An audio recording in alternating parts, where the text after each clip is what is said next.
This call will begin shortly. Requesting all the participants to please stay connected. This conference call will begin shortly. Thank you.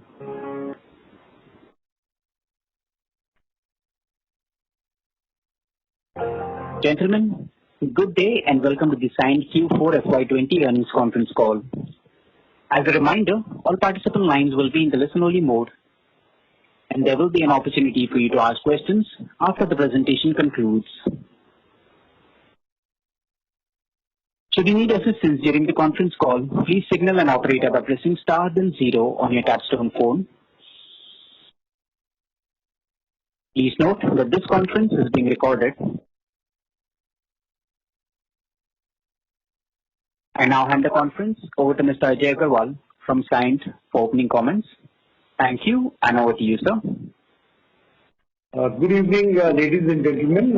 Thank you so much for taking the call. It's quite late evening today, but just because of the COVID scenario, we just finished our board meeting, and we will be talking about the results for the quarter ended 31st March, and we will also be talking about the full year. I'm Ajay Agrawal. Present with me on this call is our Executive Chairman, Mr. Mohan Reddy, Managing Director and CEO, Krishna Bodanapu, and also our President and CEO, Karthik Natarajan. Before we begin, I would like to mention that some of the statements made in today's discussion may be forward-looking in nature and may involve risks and uncertainties. A detailed statement in this regard is available on our investor update, which has been emailed to you and is also posted on our corporate website. This call will be accompanied with an earnings call presentation. With this, may I invite Mr. Mohan Reddy to provide a brief overview of the company's performance for the quarter and the year ended March 31st, 2020. Thank you, Ajay. Good evening, ladies and gentlemen. Thank you again for joining us this late on the conference call. As Ajay said, given the COVID situation and the restrictions on travel, none of our directors could travel to India. We have 3 foreign directors. One lives in Washington, D.C., the other 2 in Europe, so we had to accommodate their time constraints. So we just finished the board meeting, and we thought we'll probably take the opportunity of updating all of you on the results. Let me briefly go. What I have in front of me is that we posted a quarterly revenue of 1,073.6 crores. This is a degrowth of about 2.9% quarter-on-quarter basis. In US dollar terms, it's about $149.2 million. That's a degrowth of 3.8% on a quarter-on-quarter basis, or it's about 3.7% on a constant currency terms. The services revenue were at $132.3 million, which again signifies a degrowth of 5.6% quarter-on-quarter basis, or 5.4% on a constant currency basis. The normalized EBITDA margin stood at 8.4% for the quarter, lower by 118 basis points on a quarter-to-quarter basis. The services EBITDA excluding one-off stood at 9.6% for the quarter, lower by 100 basis points on a quarter-to-quarter basis.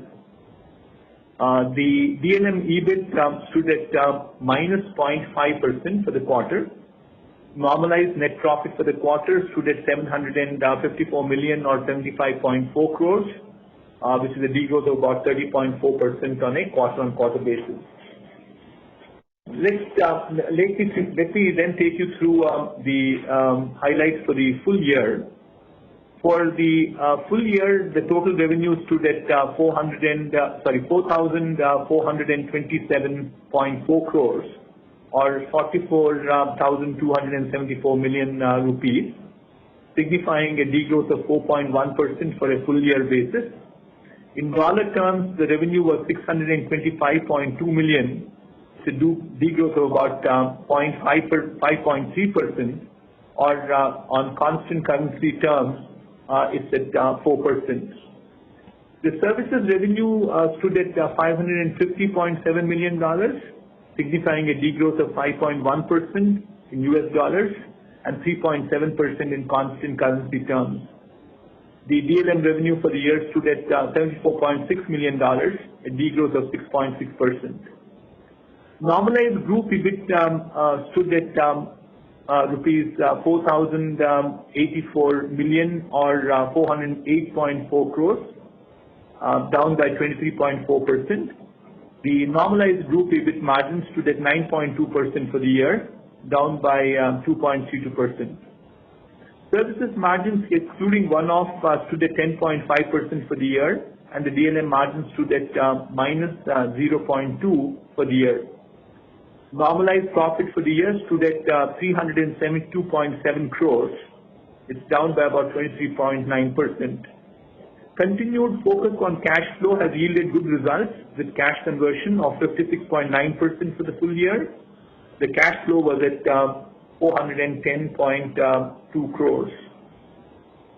The total dividend payout for the financial year 20 was at 15 rupees per share. Let me come to a few business highlights for the quarter. Cyient remains focused on maximizing the remote working, work from home across all geographies to aid social distancing and ensuring a safe working environment for business critical employees who needed to be on site. In India, 92% of the employees are enabled work from home. 96% of the employees are either work from home or from customer locations in other geographies. We managed to secure work from home approvals from 94% of our clients across top 65 accounts. All these metrics are as of 30th April 2020. We signed an agreement with Hitachi Rail to deliver a series of project engineering services to support and accelerate the evolution of its signaling technology and enhance its project execution capacity in April 2020. Our Mysore facility will support manufacturing of COVID-19 diagnostic kits and X-ray system assemblies. We are providing the Telangana State Police with drone-based surveillance technology to help implement the COVID-19 related lockdown in Hyderabad. On the CSR front, Cyient contribution of 2 crores to Telangana Chief Minister Relief Fund. Cyient contributed 2 crores to Telangana Chief Minister's Relief Fund to support government's effort for fighting COVID-19 pandemic in April 2020. I'm extremely delighted to report Cyient received the 2019 Harsaharam Award from CIA Telangana State annual meeting. We continue to support the 28 government schools, provide education to about 18,500 underprivileged children. We continue to support 70 Cyient DLM centers, which are called CDCs, around Telangana and Andhra Pradesh.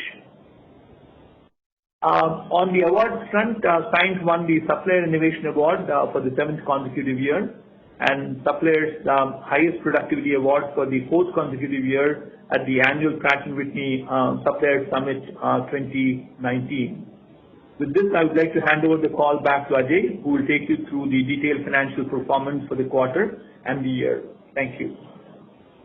Thank you, Mohan. Before I go to the financial update, 2 more updates I will add. First is, as you had seen, we had notified the stock exchange that in the board meeting of 6th April, the board of directors had approved the appointment of Mr. Mohan Reddy as executive chairman of the company. He has volunteered not to draw any salary from the company. Second one, also in today's concluded meeting, the board has approved the removal of the cap of 49% on the foreign holding, subject to the shareholders' approval and the regulators' approval. With this, I move over to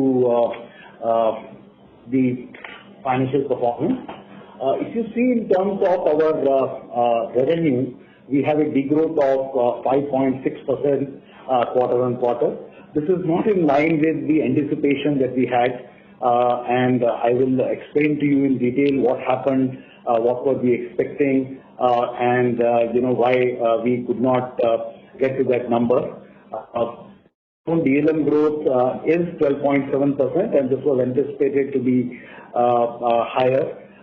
In terms of overall DLM, 12.4%. This is including the manufacturing facility at US. If you look at the vertical view of the quarter-on-quarter performance, you would see that A&D and communication, I think more or less have been in line with our anticipation. Both have shown about little growth in aerospace and defense. And I would say if you take the currency into account, communication is almost flat. Where we had more challenges was one in the SIA business and in E&U business as far as quarter-on-quarter decline is concerned. This is basically, if you see, the gap between what we anticipated and the final growth is about 7%. That is about $12 million. I'm looking at what we were anticipating a minimum growth for the group of 2% versus what we have ended up around 5%. So 7% or $11.7 million. We did have the impact of the COVID while we have been able to implement work from home and other contingent measures.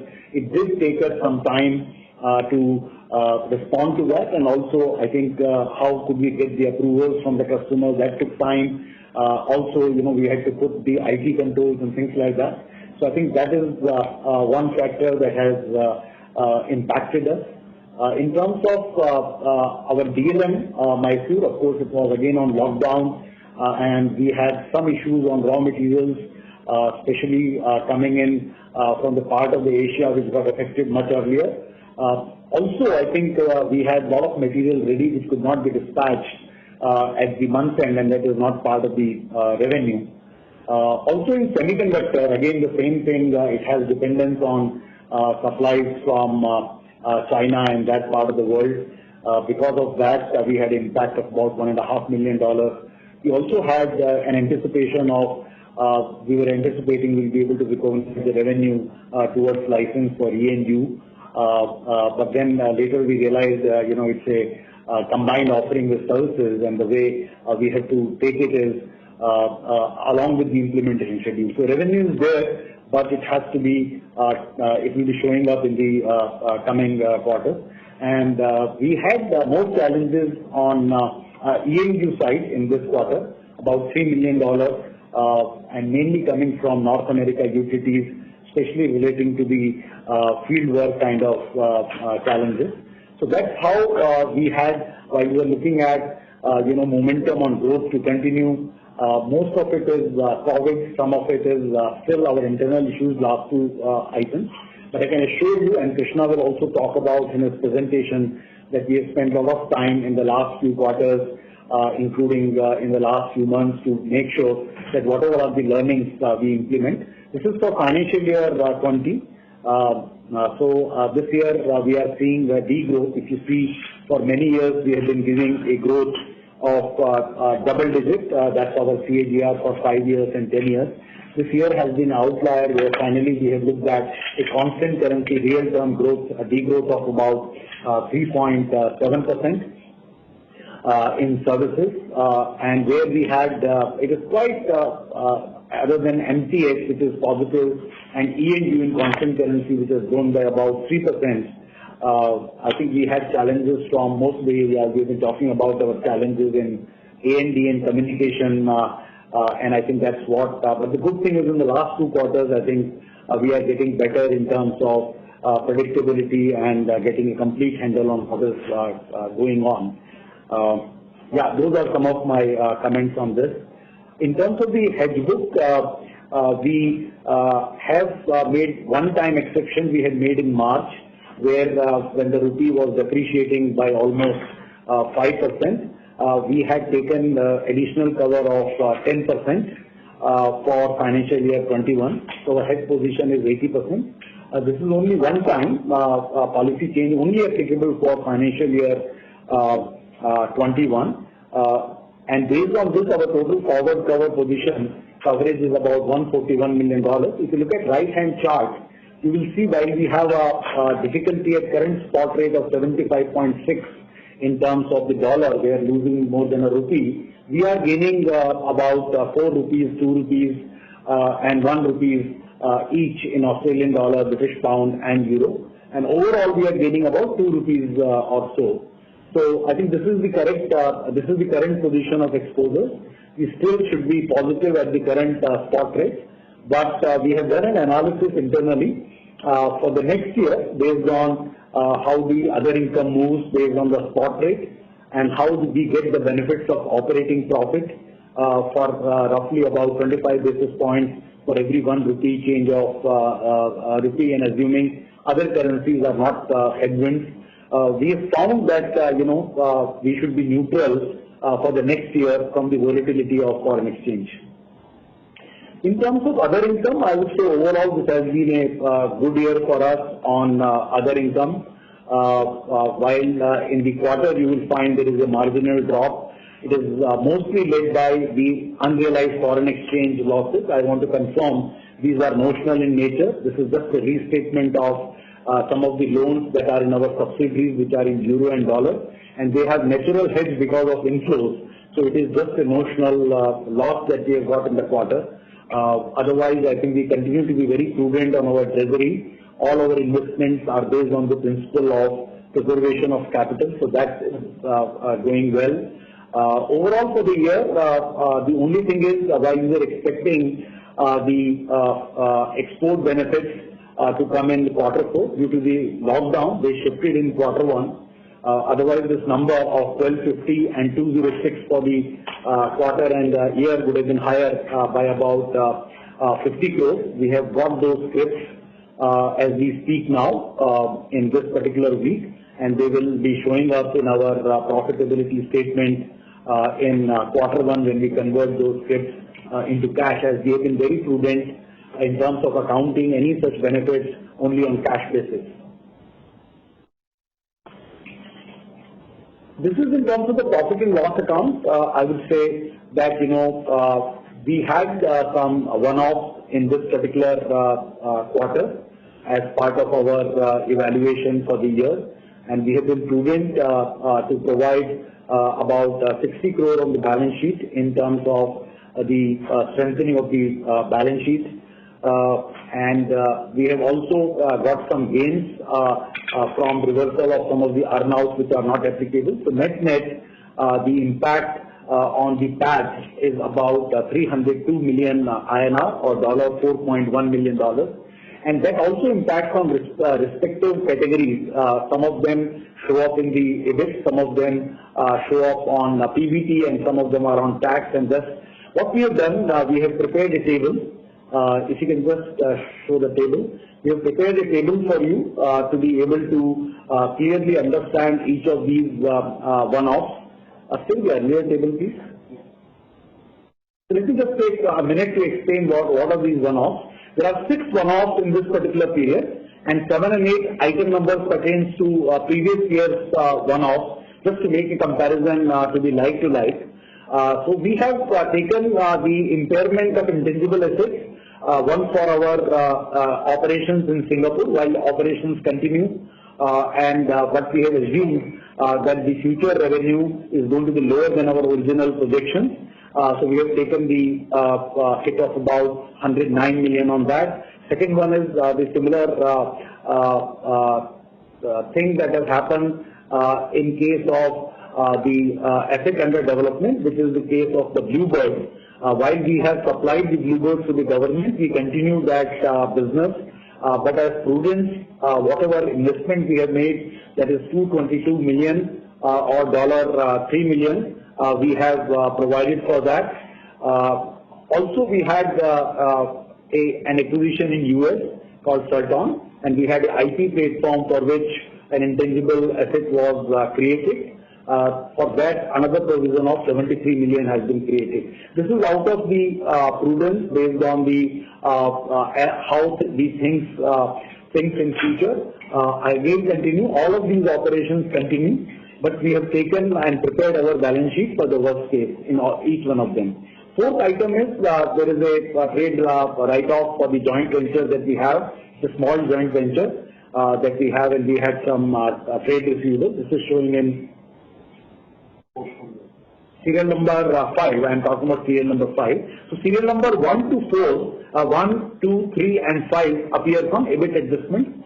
Serial number 4 is an item which we have taken as one-off other income. That's why you would see that our other income would have been higher by 333 million. That 120 crore would have been more like 153 crore had we not called out as one-off. So we are not taking them in our normalized pack. These are some of the acquisitions where based on the share purchase agreement, the amounts payable are not due. But there have been some one-offs in these, especially Ensem, for example, where we have seen because of COVID and some other considerations, there has been little lower performance. The performance is growing. This is a good business, but just that we did not meet those milestones of earn-out, they were very aggressive. We have got the credit back of this, and there is a complete agreement with each of the sellers also. I just wanted to bring that to light.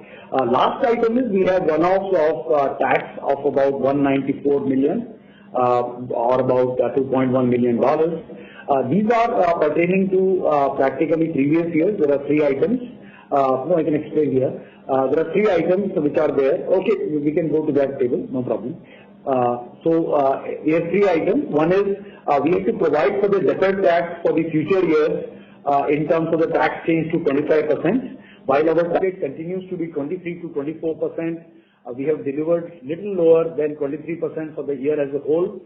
We are confident that for the next 2 years we will be in this bracket of 23 to 24%. But we did have, once you go to 25% regime, 3 years from now, then we have to restate our deferred tax liability. That's the first item. Item number 2 is we had very long outstanding items of dispute and litigation with the tax department. Under this scheme, one-time scheme that has been made available to us, once we settle that, we get our cash refund for that entire assessment period. So this 44 million gives us a cash flow of 55 million in H1 because of this. Other tax provisions, these are more of the settlement that arose from assessments and other provisions. So I just want to say that this is extreme conservative. We have absolute clean position on tax, and our tax rate at normalized rate will continue to be 23 to 24%. So I would leave this table for all of you to read. We had circulated it about an hour back. So these items and then 2 items for the last year will give you a very clear idea of how we have arrived at normalized EBIT, normalized PBT, and normalized PAT.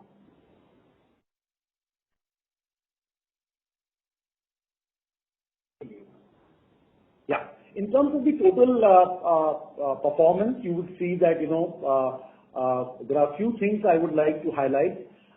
Yes, I think we were definitely looking at something like 100 basis points improvement in this quarter, but there has been a decline on the other side.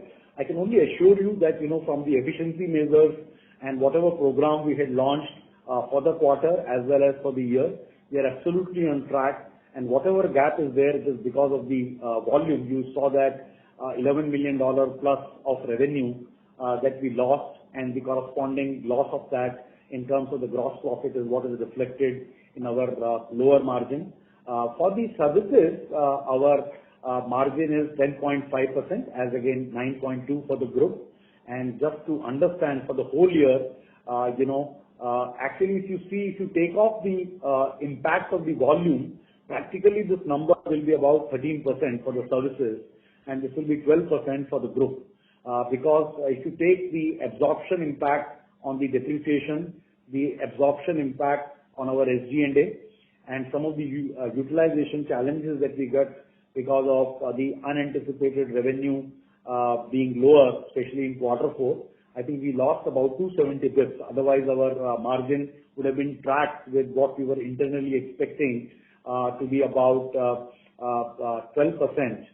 Which is about 200 plus points higher. The kind of comfort I am providing is in terms of our efficiency work and in terms of the R2020 program that we took.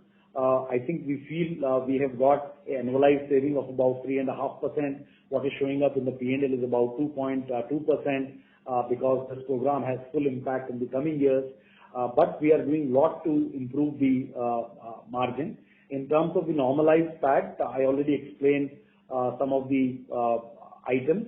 Overall, the normalized number is 3,727 million, and this is lower by 23.9% year-on-year. I would let you read this bridge. We have provided you complete details of what has happened in terms of the movement of the margin, both for the quarter and for the year. And I've also tried to give you the guideline in terms of what happened from our anticipated margin to the actual margin. And any one of you, if you have further clarification, we can take in Q&A or we can talk offline. In terms of cash generation, as Chairman mentioned, I think we had a good year and a good quarter. This has been the highest ever free cash flow that we have generated. Our cash and cash equivalents stand at 9,518 million. The cash flow conversion for quarter 4 has been at 74%. So that's another good thing. And we feel that going forward also, we are anticipating that we should be able to at least maintain 50% plus conversion in H1 also. That's what we are targeting. In the current uncertainty, what we are able to plan right now is more for the 2 quarters ahead, and Krishna will talk about it more. But from our perspective, we are trying to make sure that we take care of this COVID opportunity to right-size our costs. There's a lot of focus on cost optimization and cash, so that despite the challenges that could come from the demand side of the customer and some supply side challenges because of the uncertainty that is there around the working arrangements, we will be able to maximize the cash flow as well as optimize the profit in this particular situation. With this, I'll hand over to Krishna. Thank you, Ajay. Good evening, everyone. And like Chairman and Ajay said, thank you for being on the call this late in the evening. But the first thing is just some lessons learned from what happened over the last year or so, and what we will do going forward. I'd say there are 3 buckets of things to make sure we get to not just better predictability, but also better execution. The first is on the strategic lines. Within Karthik's organization, we've created a team that is a lot more focused on our operational efficiency issues to make sure that we get to our revenue achievement, EBIT achievement and sustenance. There's structural changes in the delivery and sales team to get to more revenue accuracy and forecast accuracy. Also how we're doing contracts and restructuring them we're looking at. There's some process-related changes that we've done, including the fact that we have the SAP system is finally up and running. This is the first quarter that the results came completely out of the system without any intervention. And we believe that now it's a matter of time that we can, we just need to pull in the time, because even this quarter it took us a while to get the results, so it all came from the system. Lastly, we have a cost management program, which we are working on quite a bit in terms of making sure that we are planning our costs and we are tracking them. If you go to the next slide, is the M&A slide. Nothing's really changed, and it's probably not the right time to talk too much about M&A, so I will skip on that. Just to give you some color on the industries that we work in, the first is aerospace and defense. Again, I think there's no secret here that this industry will be quite impacted with what is going on. If you read the commentary of Boeing and Airbus, they're saying that their planes will be 50% less, or there'll be 50% less deliverables, at least in the immediate future. So we just have to brace for that and the impact that it has on us. We will have a significant impact. It's not going to be 50% on us, hopefully, but we will have a significant impact, and we just need to brace for that. At the same time, the silver lining there is the defense part of aerospace and defense is actually holding up quite well. And we believe that that's going to be an area of focus, and we are working with our sales team to really bring focus to that part of the business.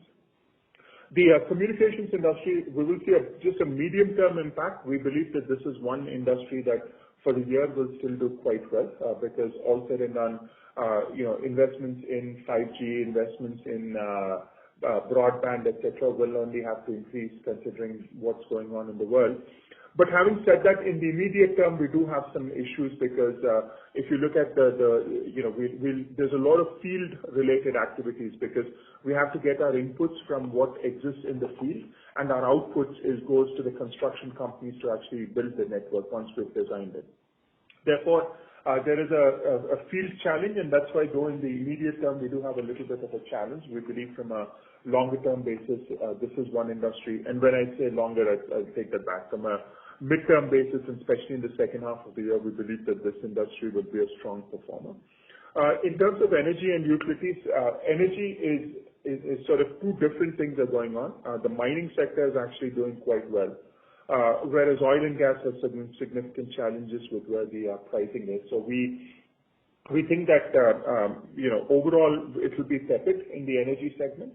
Utilities will do well. While we had a challenge in, as Ajay explained, we had a fairly significant challenge at the end of the year because of some execution issues and field issues. Again, I'd say in hindsight, a lot of the COVID stuff has been lingering around in the field towards end of February, early March in various customers or in various geographies, which we didn't necessarily think the impact would be quite significant. But the field stuff is lingering, and we need to work around that. But utilities, there's a lot of investments going on. Utilities are being upgraded. There's a lot of technology that's being put in. Therefore, we are quite confident of it. Transport, like aerospace, we believe will have a little bit of a medium-term impact also, because as you can imagine, anything that brings a lot of people together in a closed, confined space will not be very sort of palatable to people. So we believe transport will have a slight issue in the medium term, but we also think that transport is an infrastructure-related sector. Therefore, a lot of spend will go into the transport sector going forward. So we assume that there will be an uptick, and we are also seeing our customers win some reasonable deals. The portfolio business has two components. The industrial segment is going to be hit hard in the immediate term because there are supply chain challenges, there are CapEx spends that are coming down. But also at the same time, a lot of the equipment that we design goes into infrastructure type of projects, be it construction, roadworks, etc. So we believe that will recover also in the medium term, but we will have some short-term issues. Geospatial, we have challenges with field work again there, because this is really the way I'd look at the geospatial business is capturing the realities on the ground into a virtual database, which is essentially what we do. And we don't have the access to the realities in terms of the raw data, and that's why we have an immediate term challenge. So from a medium to long term, I think this is actually one industry which will see some good growth, given that geography and tagging and proximity are going to become that much more important. The semiconductor industry has, again, there are certain areas in the semiconductor industry that are doing quite well, and there are certain areas where we will have a challenge. For example, there's a lot more being spent on network equipment, computing equipment, which consume a lot of chips.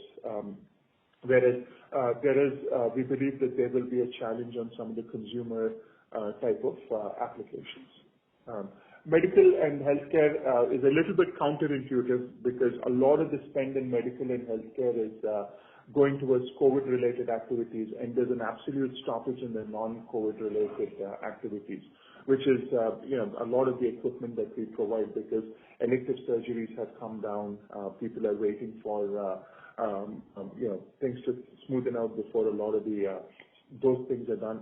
I mean, it was an interesting statistic that 1 out of 5 doctors in the U.S. apparently is in furlough, because they don't want people coming into the hospital risking infection if they don't have to. So in that sense, I think there are some good opportunities there, because there's a lot more around technology, digital, telemedicine. But we will have to see how things work out in the medium term over there. So having said that, and before I stop, I want to say we don't give guidance, as you know, and we typically at the beginning of the year give a broad framework in terms of how the year looks like. This time, I think it is not going to be prudent to do that because while we have a fairly good handle on how the first half of the year is going to look like, I think the second half of the year is still up in the air, and therefore it's not very prudent to give a yearly outlook. Having said that, and in the spirit of transparency, I'll say that the first quarter looks challenging. We will have a degrowth in the first quarter. We believe that the degrowth, we are at least planning for a degrowth between 15 and 20% quarter on quarter, which is quite significant. But I think in the spirit of being transparent, we wanted to also convey that because I think there's a lot of hypothesis on what the numbers will be. And but in our case, we are bracing for this. We're not, I'll say, what will happen, we have to see, but I think in prudence and being cautious, we're bracing for an impact of 15 to 20%. There are, of course, a number of actions that we're taking in line to this in terms of what we can do with subcontracting, facilities, sales, marketing, travel. There's a lot of things that we are doing at this point. We also won't do any salary increases, at least in the first half of the year, we certainly won't do it. If we do something in the second half, it will be for a small set of people at the more at the early career stages. We also have initiatives to improve utilization, etc. So what we are working towards is we will see the drop in Q1. We will see growth back coming in Q2, and we have confidence in that based on the current backlog and order book. And we believe that while EBIT margins will be a fairly significant challenge in Q1, coming to Q2, they will improve quite significantly, and they will be back to Q4 levels in Q2. And we hope, we plan, and we commit that we will only improve them further from there in the second half of the year.